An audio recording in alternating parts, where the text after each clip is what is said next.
Welcome to great Kirikalan magic show.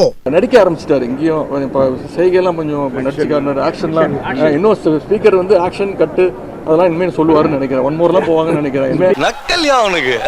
ஏனென்றால் கடந்த வெள்ளிக்கிழமை அன்று பேரவையில் சில உறுப்பினர்கள் அவையில் உள்ள மற்ற உறுப்பினர்களை கேலி செய்யும் வகையில் செய்த முகபாவனைகள் மற்றும் சைகை மொழிகள் பேசியவை கடந்த 2 நாட்களாக சமூக வலைதளங்களில் ஊடகங்களிலும் வேகமாக பரவி வருகிறது. ஒருத்தன் தீஞ்சு போய் உட்காந்து அவனை ரவுண்டு பண்ணி பார்த்தேன்னு வச்சுக்க போகி கொளுத்துல சைக்கிள் டயர் மாதிரியே இருப்பான்டா. இது போன்ற செயல்கள் தொடர்ந்தால் அந்த செயல் அவையின் உரிமை மீறலாக கருதப்பட்டு சம்பந்தப்பட்ட உறுப்பினர் மீது நடவடிக்கை எடுக்கப்படும் என்பதையும் நான் தெரிவித்துக் கொள்கிறேன். சொன்னதை செய்டா. நாக்கை இழுத்து வச்சு கடிடா. இவன் நாக்கை இழுத்து வச்சு கட்டுறானா? நம்ம 2 பேரும் அண்ணன் மாதிரி பழகிட்டு இருக்கோம். எப்படா நம்ம அண்ணன் மாதிரி பழகணும்? கட்றா கடிக்கையில அடிக்குவாங்க. ஒரு பஞ்சாயத்தடா முடிச்சு வச்சு. ஆமாண்ணே. இங்க பாரு, நமக்காக அம்பட்டு பேரும் புள்ள குட்டியோட வெயில்ல காத்து கிடக்குறாங்களே. அவங்க இருந்திருந்தா ஒரு ஆக்ஷன் பண்ணணும்னு எனக்கு தோணுச்சு. எல்லாரும் போயிட்டாங்க. இல்ல பர்மிஷன் பண்ணலாமா? இப்பவும் பண்ணலாம், ஒன்றும் தப்பு இல்லை.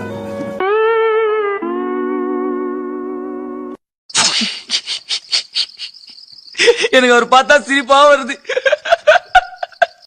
முழுக்க அவங்க வந்து இந்த சோசியல் மீடியாவில் ட்ரெண்ட் ஆகணும்னு, ரீல்ஸாக போகணும்னு. இன்னைக்கு முதலமைச்சரோட பேச்சை நீங்கள் எடுத்து பார்த்தீங்கன்னா கிட்டத்தட்ட ஒரு 1/2 மணி நேரம் பேசியிருக்காருன்னா அதில் ஒரு 10 ரீல் தேரும். சிரிப்பு போலீஸா? ஏய், சீரியஸா பேசிக்கிட்டு இருக்கேன். சிரிப்பு போலீஸுங்கிற சிங்கப்பன் திட்டத்துல புதிய சீருடை வந்து கொடுத்திருந்தாங்க. அதை ஒரு பொண்ணு வந்து எப்படி வந்து ரீல்ஸ் போட்டிருக்காங்கன்னா, ரோட்ல வந்து பைக் ஓட்டிக்கிட்டே வந்து அந்த ரீல்ஸ் போட்டிருக்காங்க. ஆனா ஹெல்மெட்டே இல்ல தலையில. பேரவைத் தலைவர் அவர்களே, நேற்று நான் பேசி முடிஞ்சோடனே நீங்க வந்து அவை முடிஞ்சிருச்சுன்னு சொல்லிட்டீங்க. நாங்களாம் வீட்டுக்கு போயிட்டோம். வீட்டுக்கு போய் டிவி போட்டு பார்த்தா அங்க இன்னொரு அமைச்சர் வந்து இன்னும் பதில் சொல்லிட்டே இருந்திருக்கிறாரு. நான் வீட்டுக்கே போயிட்டேன்னு தனியா பேசிட்டு இருக்கேன். வாய்ப்புக்கு நன்றி கூறி விடைபெறுகின்றேன். நன்றி, வணக்கம். பேரவையின் இந்திய நிகழ்ச்சிகள் இத்துடன் முடிவுற்றன. 40 நாள் விரதம் முடிப்பது போல 40 நாட்கள் ஆட்சியை இந்த தாவேக அரசு நிறைவு செய்திருக்கிறது.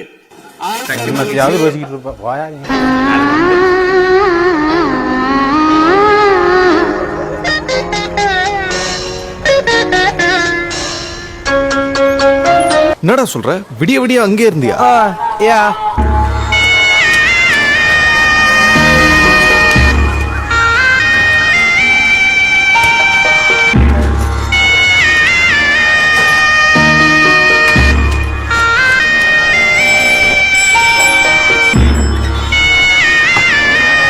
யாருமே இல்லாத கடையில யாருக்குடா தியேட்டர்? ஒரு குட்டி கதை ஒண்ணு ஞாபகம் வருது, சொல்லாமா? ஆரம்பிச்சாண்டா. நேற்று விஜய் சாரோட பிறந்த நாள் வந்து பார்த்தோன்னா விஜய் சார் வந்து தர்ம அடி வாங்கினாரா. ஐயோ, நம்ம மைண்ட் அங்க போகுது.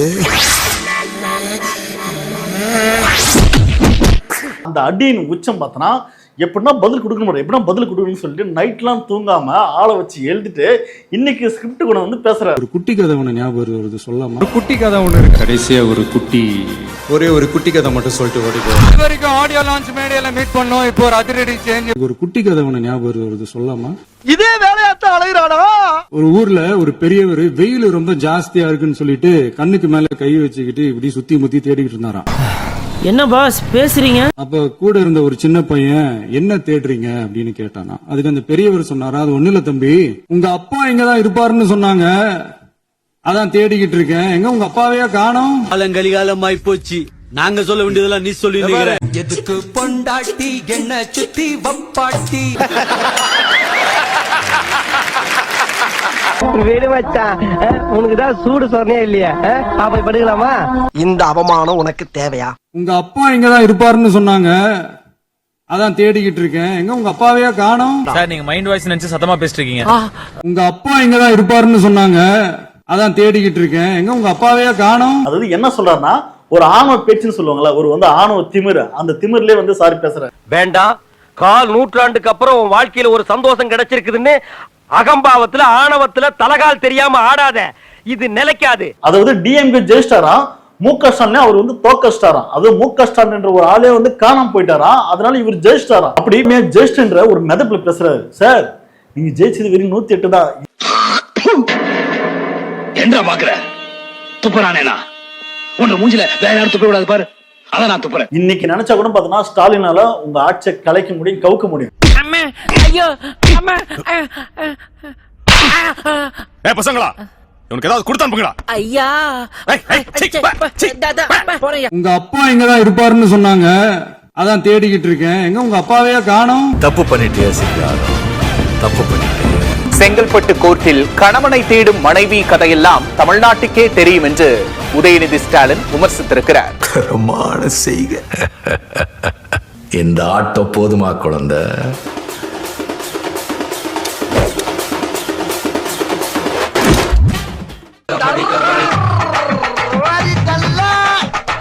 டாஸ்மாக்ல என்னப்பா அது பேரு? நீரெல்லாம் ஒரு அமைச்சர். பார்ட்டி ஃபண்ட், பார்ட்டி ஃபண்ட், கட்சி நிதி. மாண்புமிகு முதல்வர்கள் பதில் அளிக்க பிறகு அவர் சொன்ன வார்த்தை பார்ட்டி ஃபண்ட் சொன்னார், எந்த பார்ட்டின்னு சொல்ல. ஏன்டா தயங்குற? தைரியமா சொல்றா, சொல்லு. நீதான் தைரியமான ஆளத்தை, சொல்லு சொல்றா. அவர் பார்ட்டி ஃபண்ட் அப்படின்னு சொல்லியிருக்கிறாரு. ஒரு அமைச்சர் அந்த பார்ட்டி ஃபண்ட் எந்த பார்ட்டின்னு கூட சொல்ல. தைரியம் இருந்தா சொல்லுங்க, தைரியம் இருந்தா சொல்லுங்க, நாங்க அதெல்லாம் ஃபேஸ் பண்ண தயாரா இருக்கோம். வேணாப்பா, ஒன்லி பாடி லாங்குவேஜ் தான்ப்பா, உள்ள ஒண்ணு கிடையாதுப்பா. நீ நினைக்கிற அளவுக்கு நான் ஒண்ணும் பெரிய பயிற்று கிடையாதுப்பா, ஒன்லி பில்டப்புப்பா. முக்கியமா காசு கொடுத்து ஓட்டு வாங்குற ஒரு நச்சு கலாச்சாரத்தையே சுக்கு நூறா தூள் தூளா உடைச்சிருந்தோம். எப்படி அப்படி அப்படி சேலம் மேற்கு அவர் ஆல்மோஸ்ட் எல்லா இடத்துலயுமே 100% அமௌண்ட் கொடுத்தாரு. 2000 அமௌண்ட் கொடுத்தாரு. 2000 அமௌண்ட் கொடுத்தாரு. எப்படி 2000 அமௌண்ட் கொடுத்தாரு. அப்படி அப்படி ஜூன் 9ஆம் தேதி அன்னைக்கு 4 தனியார் பள்ளிகளுக்கு கரண்ட் இல்லைன்னு லீவ் விட்டாங்க. எங்கேயா இருந்த இவ்வளவு நாளா? ஒன்ன மாதிரி ஒருத்தனை தாயா நான் தேடிட்டு இருந்தேன். முன்னாடி மழை வர்றப்பெல்லாம் ஸ்கூல் பசங்க டிவி ஆன் பண்ணி இன்னைக்கு ஸ்கூல் இருக்கா இல்லையான்னு தெரிஞ்சுப்பாங்க. ஆனா இப்பெல்லாம் டிவி ஆன் பண்ண முடியலன்னு தெரிஞ்சுக்கிறாங்க. சரி இன்னைக்கு கரண்ட் இல்ல, இன்னைக்கு ஸ்கூல் லீவ் தான். என்னடா தப்பே செய்ய மாட்டோம், ஊழலே செய்ய மாட்டோம், நேர்மையா தான் இருப்போம், நியாயமா தான் இருப்போம் அப்படின்னு சொல்றவங்களால மட்டும்தான் கூட்டணி ஆட்சி அமைக்க முன் வரும். மாட்டு துணியை தூக்கி பார்த்த மூதேவி கீழே எச்ச துப்பி கொடுத்துருவோம். ஊழல்லையே ஊறி போனவங்களால இந்த கூட்டணி ஆட்சியோ ஆட்சியிலையும் பங்கு அதிகாரத்திலையும் பங்கு கொடுக்க முன் வர தாவேகா பிரமுகர் என கூறி ரேஷன் கடையில் 3000 கேட்டு மிரட்டல். கேட்டியா? பெரிய மனுஷன் அடிக்க கூடாது பாக்குறேன், போயிரு. நம்மளுடைய அரசுல 8 அமைச்சர் பதவிகள் யாருக்கு? நம்ம பட்டியலின சகோதரர்களுக்கு. எல்லாம் நம்ம அண்ணன், நம்ம தம்பி, நம்ம தங்கச்சிங்க. சார் 8 சீட்டு கொடுத்தேன், 7 சீட்டு கொடுத்தேன் சொல்றது எல்லாம் பெருமை கிடையாது சார். இதெல்லாம் கடமை, செஞ்சுதான் ஆகணும். இதெல்லாம் பெருமை இருக்கு. ஆனா இன்னொரு விஷயம் நீங்க ஆப்பு வச்சுங்க பாத்தியா? அறநிலையத்துறையோட பொறுப்பு யார் கையில் கொடுத்தீங்க? பார்ட்னர் கையில் கொடுத்துருக்கீங்க. எதுக்கு கொடுத்தீங்க? இல்ல நாங்களும் அவருக்கு சாதியை பார்க்கல. அவருக்கு சாதி பார்க்கலாம். இந்த 8 பேருக்கு நான் சாதி பார்த்து கொடுத்தீங்களா? நீ கேட்ட ஒவ்வொரு கேள்வி என்ன செருப்பால அடிச்ச மாதிரி இருக்குடா. மாதிரி இல்ல, உண்மையிலே செருப்பால தான் அடிச்சேன். நான் ஏன் கொஞ்சம் சவுண்டா பேசுறேன் அப்படின்னா அவங்களுக்கு கேட்கணும்ன்றதுக்காக, தப்பா எடுத்துக்காது. அவ போய் 6 மாசம் ஆகுது. கடந்த 3-4 வருடங்களாக தமிழ் தாய் வாழ்த்து இங்க பாடப்படல. மாண்புமிகு அமைச்சர்கள் தமிழ் தாய் வாழ்த்து பாடப்பட்டது. இவனுக்கு ஒரு சீட் எடுத்து பாருங்க ஐயா, வெறும் பொய்யா சொல்லிக்கிட்டு தெரியலாம். மாண்புமிகு அமைச்சர் தவிர பேசி முடிக்கிறேன். சார் ஒரு நிமிஷம் சார், சார் ஒரு நிமிஷம் சார், சார் ஒரு நிமிஷம் சார். திராவிட முன்னேற்ற ஆதாரம் இல்லாம நீங்களும் ஆதாரம் இல்லாம சொல்லக்கூடாது. ஆதாரம் பேரை சொல்லுங்க, ஊரை சொல்லுங்க, எந்த வழக்கு, எந்த போலீஸ் ஸ்டேஷன் சொல்லுங்க. ஆதாரம் நீங்க சொல்லக்கூடாது. பேரவைத் தலைவர்களே, ஆதாரத்தை நாளைக்கே நான் சப்மிட் பண்றேன். கடல பல்பெல்லாம் கொஞ்சம் ஆஃப் பண்ணுங்கப்பா. ஏண்டா இவ்வளவு பெரிய பல்ப் நீரி. அப்புறம் நம்மளோட திரைப்படங்கள்ல நம்மளால முடிஞ்ச வரைக்கும் ஊழல் எதிர்ப்ப சொன்னோம், சமூக நீதியை சொன்னோம், கல்வியை பத்தி சொன்னோம், அரசியலை பத்தி சொன்னோம்.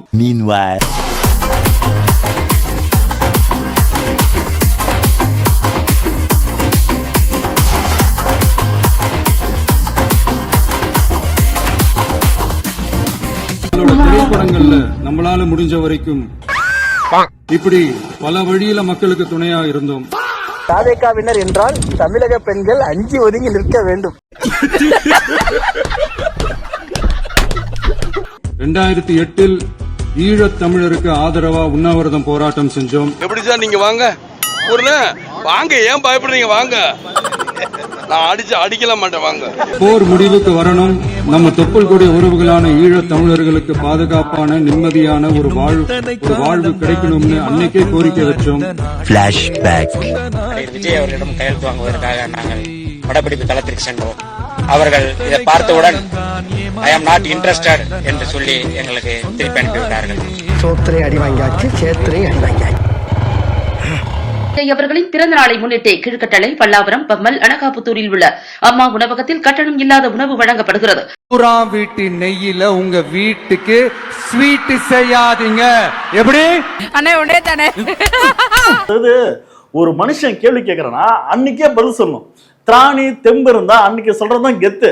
அதை விட்டு மறுநாள் வந்து எழுதிட்டு வந்து நான் வந்து பேசுறேன்டா, இருடா என்ன அடிச்சிங்கல்ல, இருடா நாளைக்கு வந்து பேசுறேன்டா அப்படின்னு எழுதிட்டு வந்தலாம் பேசுறது என்னன்னா? இந்த அசால்ட் ஆறுமுகம் கோடாலியவே கோல்டு மெடலா வாங்கியிருக்கான்னா அதுக்குள்ள 1000 அர்த்தம் இருக்கும். எனக்கு ஒரு அர்த்தமும் வேணாம். அதான் கோடாலியால குத்த வராங்க தெரியுதுல, ஓட வேண்டியதானே. குத்து வாங்கினாலும் ஓடாம நிக்கிறவன் தான் உண்மையான ரவுடி. நேத்து பதில் கொடுக்காம இன்னைக்கு வந்து விளக்கம் கொடுக்கிற பேர்ல சும்மா அப்படியே கதறீங்க கத்துறீங்க. ஐயோ என்னோட சின்ன பசங்க ஸ்டார்ட் பண்ணு.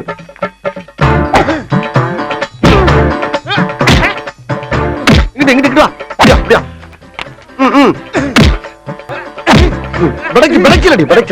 மண்டையில மட்டும் அடிச்சிடாத, குலக்கேசல் உள்ள போயிருவேன். சரியா? உங்க வீட்டு பிள்ளையா நினைச்சு எல்லாரும் என்னை மன்னிச்சிருக்க.